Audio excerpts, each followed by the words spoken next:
چلیے آپ کو لے چلتے ہیں کرمان شہر کی گلیوں میں، جہاں ایک ایسے باورچی کی کہانی مشہور ہے جس کے ہاتھ کا کھانا صرف بھوک نہیں مٹاتا تھا بلکہ کہتے ہیں کہ تقدیر تک بدل دیتا تھا۔ یہ ایک بہت ہی سادہ سے انسان کی ایک غیر معمولی داستان ہے جو ہمیں سکھاتی ہے کہ خالص نیت میں کتنی بڑی طاقت چھپی ہوتی ہے۔ یہ سوال صرف ایک کہانی کا نہیں ہے بلکہ ہم سب کی زندگی کا ہے۔ کیا واقعی نیکی کا ایک چھوٹا سا گمنام عمل کائنات کے نظام کو حرکت میں لا سکتا ہے؟ آئیے اس کہانی میں اس سوال کا جواب تلاش کرنے کی کوشش کرتے ہیں۔ تو کہانی کا پہلا حصہ ہے نیک باورچی کی آزمائش۔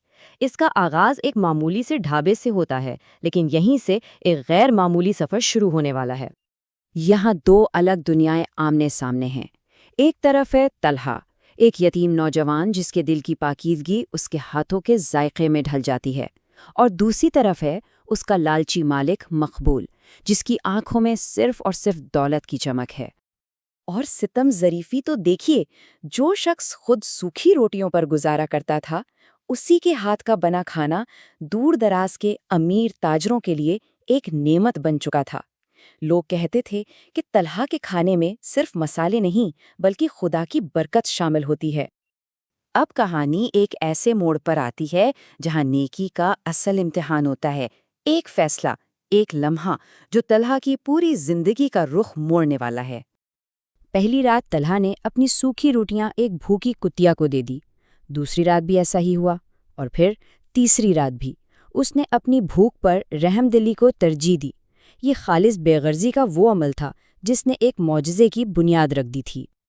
اور پھر آئی چوتھی رات، وہ کتیا ایک خوبصورت مخلوق میں بدل گئی۔ وہ حور بانو تھی، ایک جن زادی جو انسانوں کی دنیا میں نیت کی پاکیزگی کو پرکھنے کے لیے بھیجی گئی تھی۔ طلحہ کی بے غرضی نے حور بانو کو اس کی آزمائش سے آزاد کر دیا، اور انعام کے طور پر اس نے طلحہ کو ایک ایسی نعمت بخشی جو اس کی تقدیر بدلنے والی تھی، اس کے ہاتھ میں شفا اور اس کے کھانے میں کبھی نہ ختم ہونے والی برکت۔ اس نعمت کا اثر تو جیسے بجلی کی طرح پھیلا۔ وہ معمولی سا ڈھابا دیکھتے دیکھتے شہر کا سب سے مشہور مقام بن گیا۔ لیکن جیسے جیسے برکت بڑھتی گئی، مقبول کے دل میں لالچ کا اندھیرا بھی گہرا ہوتا چلا گیا۔ تو اب ہم پہنچتے ہیں تیسرے حصے پر، لالچ کا انجام۔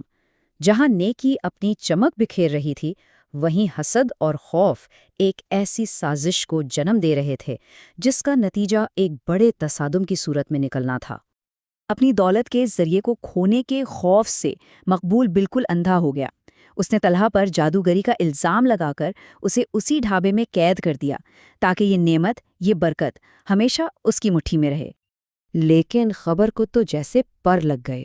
اس جادوئی باورچی کی شہرت شاہی محل تک پہنچ گئی، اور شہزادی زبیدہ خود اس معاملے کی چھان بین کرنے کے لیے تشریف لائیں۔ عقل مند شہزادی نے صرف ایک ہی لقمہ کھایا اور وہ سب کچھ سمجھ گئیں۔ انہوں نے مقبول کی آنکھوں میں جھوٹ پڑھ لیا اور فوراً مطالبہ کیا، مجھے اصلی باورچی سے ملنا ہے۔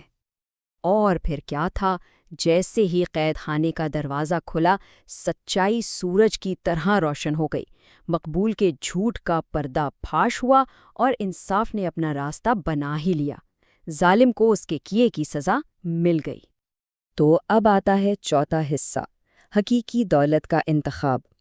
طلحہ اب آزاد تھا، لیکن اس آزادی کے ساتھ ایک اور امتحان آیا، ایک ایسی پیشکش جو اس کی زندگی بدل سکتی تھی اور اس کے کردار کی اصل قیمت ظاہر کرنے والی تھی۔ جب اسے شاہی باورچی کے عہدے کی پیشکش کی گئی تو طلحہ نے دولت اور رتبے کو ٹھکرا دیا اور اس کے بجائے اپنی عاجزانہ خدمت کو جاری رکھنے کا انتخاب کیا۔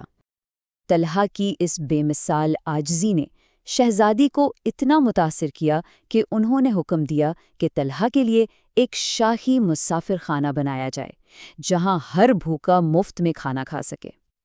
لیکن کہانی ابھی یہاں ختم نہیں ہوتی۔ ایک آخری امتحان ابھی باقی تھا جس میں سب سے بڑی قربانی کی ضرورت تھی۔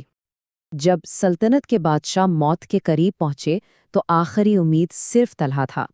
اسے محل بلایا گیا، لیکن تبھی حور بانو نے اسے اس علاج کی خوفناک قیمت بتائی۔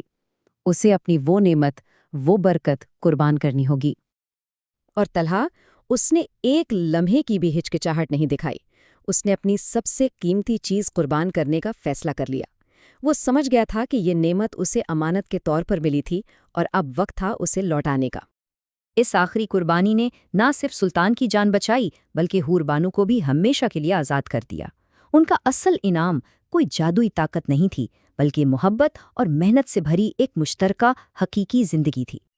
اور اسی کے ساتھ ہم کہانی کے مرکزی پیغام پر پہنچتے ہیں، ایک ایسی لازوال حکمت جو طلحہ نے اپنی اولاد کو منتقل کی۔